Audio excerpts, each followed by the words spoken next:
So guys हामी चाहिँ यहाँ गुराँसे डाँडोमा आएको थियौँ होइन घुम्न। अनि यहाँ आइसकेपछि चाहिँ हामीले यो फोहोर देख्यौँ अनि हामीले पनि गरेका छौँ। यहाँ चाहिँ फोहोर हाम्रो पनि छ। हामी पनि यो फोहोरलाई चाहिँ सफा गर्छौँ। हामीले गरेको लगायत यहाँ अरूको पनि आज चाहिँ हामीले गर्छौँ। तर म तपाईँहरूलाई एउटा के भन्न चाहन्छु भन्दाखेरि यस्तो ठाउँमा आइसकेपछि हजुरहरूले यस्तो फोहोर नगरिदिनु होला होइन। पछाडितिर यस्तो दामी भ्यू छ होइन। अब यहाँ चाहिँ मान्छेहरू धेरै घुम्न आउँछ। यत्रो फोहोर छ, यत्रो त हामी सक्दैनौँ होला होइन। तर यो हामीले जति सक्छौँ त्यो चाहिँ हामीले आज सफा गर्छौँ। हजुरहरूले चाहिँ यस्तो नगरिदिनु होला कहिले पनि। सो हामी चाहिँ यो फोहोर होइन टिपेर चाहिँ हामी तल डस्टबिन जता भेटिन्छ त्यतातिर फाल्छौँ। तपाईँहरूले यस्तो काम चाहिँ नगर्नु होला कहिले पनि।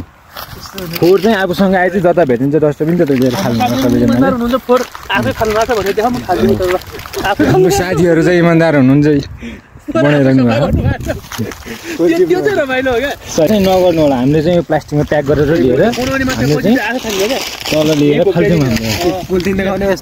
यसरी हामीले चाहिँ फोहोरलाई तपाईँहरूले चाहिँ यसरी नफाल्नु होला गाइस। अब हामीले चाहिँ यो फोहोर टिपिसक्यौँ होइन। अब यो फोहोरलाई चाहिँ तपाईँहरूले चाहिँ हामी यसरी फाल्छौँ जताभाइतिर, तपाईँले चाहिँ नफाल्नु होला भनेर म भन्दिनँ। फेरि लिने हो तल।